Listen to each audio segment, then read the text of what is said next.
ہادی بنا کر بھیجا، ہادی اعظم بنا کر بھیجا۔ آپ صلی اللہ تعالیٰ علیہ وسلم ارشاد فرماتے ہیں خیر الناس من ينفع الناس۔ آپ جانتے ہیں قرآن کھولتے ہیں تو اللہ تبارک و تعالیٰ فرماتا ہے رب العالمین، الحمدللہ رب العالمین، عالم کی بات ہوتی ہے۔ نبی کو بھیجا وما ارسلناک الا رحمۃ للعالمین، توسع ہے، اسلام میں وسعت ہے۔ اللہ تبارک و تعالیٰ کے رسول مقبول صلی اللہ علیہ وسلم ہمیں ہدایت دیتے ہیں کہ تم اگر سمجھنا چاہتے ہو کہ کون بہتر انسان ہے، کون بہتر انسان ہے، کون نہیں چاہتا کہ میں بہتر ہو جاؤں، لوگ مجھے بہتر سمجھیں یا نہ سمجھیں لیکن میں بہتر رہوں، مدینے کی طرف رخ کرو۔ ہماری اس سوال کا جواب مل جائے گا۔ سرکار فرماتے ہیں جاننا چاہتے ہو کہ لوگوں میں بہتر کون ہے؟ جو لوگوں کے لیے نفع بخش ہو، جو لوگوں کو فائدہ پہنچانا والا، جس سے لوگ نفع حاصل کر سکیں۔ تو اب اگر آپ منفعت بخش بننا چاہتے ہیں تو ضرورت ہے کہ آپ کے اندر کچھ گٹس ہو، کچھ صلاحیت ہو، کچھ دینے کے لیے آپ کے پاس ہو۔ یہیں پر ہمیں یہ بھی ہدایت ملی کہ ہمیں علم حاصل کرنا ہے، ہنر حاصل کرنا ہے تاکہ ہم نفع بخش بن سکیں۔ اس ایک ہدایت میں ہدایت کے دریا مجزن ہے، ہدایت کے سمندر مجزن ہے۔ سرکار فرماتے ہیں کہ ادھر ادھر مت دیکھو، تنگ نظری نہیں، اسلام میں توسع ہے، وسعت ہے، وسعتیں ہیں۔ کون بہتر ہے؟ جو لوگوں کے لیے بہتر ہے۔ اس بات کی کوشش کریے کہ لوگوں کے لیے نفع بخش بنیے۔ آقا مولا صلی اللہ تعالیٰ علیہ وسلم کے سامنے مسجد نبوی میں صحابہ کرام ذکر کر رہے تھے اپنے کسی ساتھی کا، سرکار پہنچ گئے، کس کا ذکر ہو رہا ہے؟ آقا مولا صلی اللہ تعالیٰ علیہ وسلم سے ان لوگوں نے بتایا کہ ہمارے یہ ساتھی ہیں، دنوں رات عبادت میں مشغول رہتے ہیں، دنوں رات عبادت میں مشغول رہتے ہیں، سفر میں، حضر میں۔ سرکار نے پوچھا پھر ان کے کھانے پانی کا کون انتظام کرتا ہے؟ آقا مولا صلی اللہ تعالیٰ علیہ وسلم کی اصحاب نے عرض کیا یا رسول اللہ، ان کو تو عبادت سے ہی فرصت نہیں، ان کے کھانے پینے کا انتظام ہم کرتے ہیں، ان کو تو موقع ہی نہیں کچھ کرنے کا، ہر وقت عبادت میں، ریاضت میں، تلاوت میں مصروف رہتے ہیں۔ آقا مولا صلی اللہ تعالیٰ علیہ وسلم نے جانتے ہو کیا فرمایا؟ کہ اس سے تم لوگ بہتر ہو۔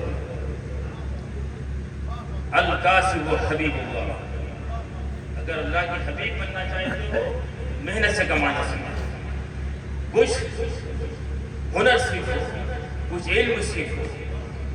مولا تبارک و تعالیٰ اپنی رحمت سے ہم سبوں کو دین کی سمجھ عطا فرمائے اور ہمیں کچھ بہتر کرنے کی توفیق عطا فرمائے۔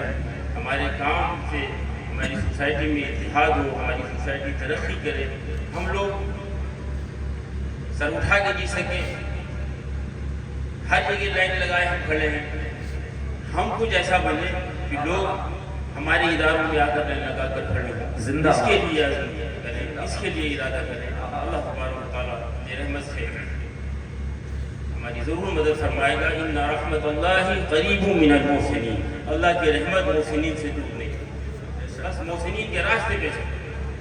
اللہ تبارک و تعالیٰ اگر تمہارے دل میں خیر خواہی پیدا کر دے گا تو سجدوں کی طلب بھی پیدا کر دے گا، تلاوت کی خواہی بھی پیدا کر دے گا، والدین کے احترام کا جذبہ بھی پیدا کر دے گا، پڑوسی کے حقوق سے تمہیں آشنا بھی کر دے گا۔ جو صحیح راستہ ہے اس راستے چلو۔ دل تو صاف نہیں ہے، اللہ تبارک و تعالیٰ جو اپنے بندوں سے 70 ماؤں کے برابر محبت کرے وہ کیسے اس بات کو پسند کرے گا کہ آپ کے دل میں کسی بندے کے لیے نفرت ہو۔ مولا کریم ہم سبوں پر فضل فرمائے، ہمیں دین کی سمجھ عطا فرمائے اور ہر طرح کی اختراف و انتشار اور اختراف سے اللہ ہم سبوں کو محفوظ و معمور رکھے، ہم سب کا رخ مدینے کی سمت کر دے، آقا مولا صلی اللہ تعالیٰ علیہ وسلم کے در کی مضبوط وابستگی عطا فرما دے۔ فرماتے ہیں خیر الناس من ينفع الناس، بہتر انسان وہ ہے جو لوگوں کے لیے بہتر ہو، جو لوگوں کی نفع بخشی کے بارے میں پلاننگ کرتا رہے، جو لوگوں کو فائدہ پہنچانے کی تدبیر کرتا رہے اور حتی الوسع کرتا رہے۔ سرکار کو وہ لوگ بھی پسند نہیں کہ صبح اتنا دے دے، اتنا صدقہ کر دیں کہ شام کو مانگنے کی نوبت آ جائے، یہ بھی پسندیدہ عمل نہیں ہے۔ آپ پڑھیں گے حدیث آپ کو معلوم ہو جائے گا۔ اسلام تو کیا پسند کرتا ہے؟ خیر الامور اوسطها، درمیانی کام ہونا چاہیے۔ آپ کے ہر کام میں ایک بیلنس ہونا چاہیے، آپ کے ہر عمل میں ایک توازن ہونا چاہیے۔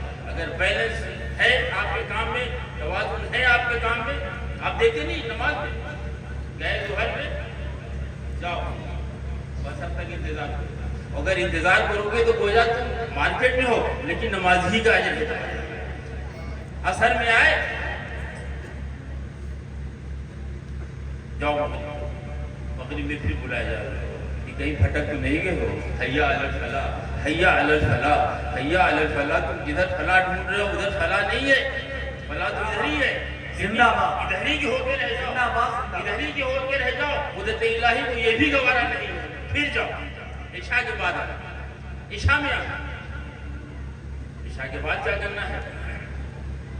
فجر تک کے معمولات آپ دیکھیں سرکار صلی اللہ تعالیٰ علیہ وسلم، ہم نے تو بس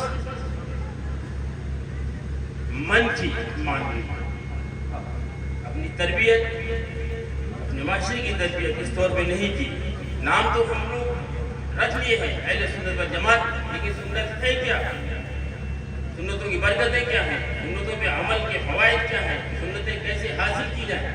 کیسے دل کو راغب کیا جائے؟ سنتوں کے مطابق ہی عمل کرے، جب قدم اٹھائے تو اٹھانے سے پہلے سوچ لے کہ سنت کے مطابق ہے کہ نہیں ہے، نگاہ اٹھائے تو اٹھانے سے پہلے سوچ لے کہ یہاں پر نگاہ اٹھانے کا حکم ہے کہ نہیں ہے۔ کوئی بھی عمل ہمارا جب بھی مقبول ہے جو خالص لوجہ اللہ ہو، جو آقا مولا صلی اللہ تعالیٰ علیہ وسلم کی سنتوں کے مطابق مولا کریم اپنی رحمت سے آقا مولا صلی اللہ تعالیٰ علیہ وسلم کے صدقے ہمیں منفعت بخش بناتا ہے، ہمیں لوگوں کے منفع بخش بناتا ہے۔ سرکار اعلیٰ حضرت عظیم البرکت امام اہل سنت فرماتے ہیں کام زندگی کیے، کام زندگی کیے اور ہمیں شوق گلزار ہے کیا ہونا ہے، شوق گلزار ہے کیا ہونا ہے۔ کام تو وہ کیے جس پہ سزا یقینی ہے، زندہ ہے، کھانا ہے، اور شوق کیا ہے؟ گلزار۔ شوق سے کیا ہوتا ہے؟ شوق والے کام کرنے، جو رضا غم میں ہو ہنستے اٹھیے، جب وہ غفار ہے کیا ہونا ہے۔ سبحان اللہ۔ تو مومن تو بس خوف اور امید کے درمیان اس کی زندگی گزرتی ہے، کبھی لرزاں اترسا رہتا ہے، کبھی فرحاں رہتا ہے۔ اللہ تبارک و تعالیٰ ہم سبوں پر اپنا فضل فرمائے، ہمیں دین کی سمجھ عطا فرمائے۔ ہم نے بیٹھتے ہی آپ لوگوں کے حضور یہ عرض کیا تھا کہ میں رخصت ہو جاؤں گا، لیکن برائے مہربانی محفل سرکار کی اشرف کے بھائیوں نے اپنے والد کے حصہ ثواب کے لیے محفل منعقد کی، مولا تعالیٰ محفل کو قبول فرمائے اور ان لوگوں کو بھی قبولیت عطا فرمائے۔ اٹھے نہیں آپ سرکار کے نام پر، آپ لوگوں سے درخواست دی کہ سرکار کی محفل ہے، آپ کو کوئی بھی صحابہ نہ اٹھے، یہ ادب کے بھی خلاف ہے نا، یہ سرکار کی محفل، لوگ تو آتے رہیں گے جاتے رہیں گے، لیکن آپ تمام لوگ بیٹھے رہیں۔ ابھی میرے خطاب ہوتا ہے خدا اعظام اللہ کے نام سے تشریف فرمائیں، اطمینان سے بیٹھے۔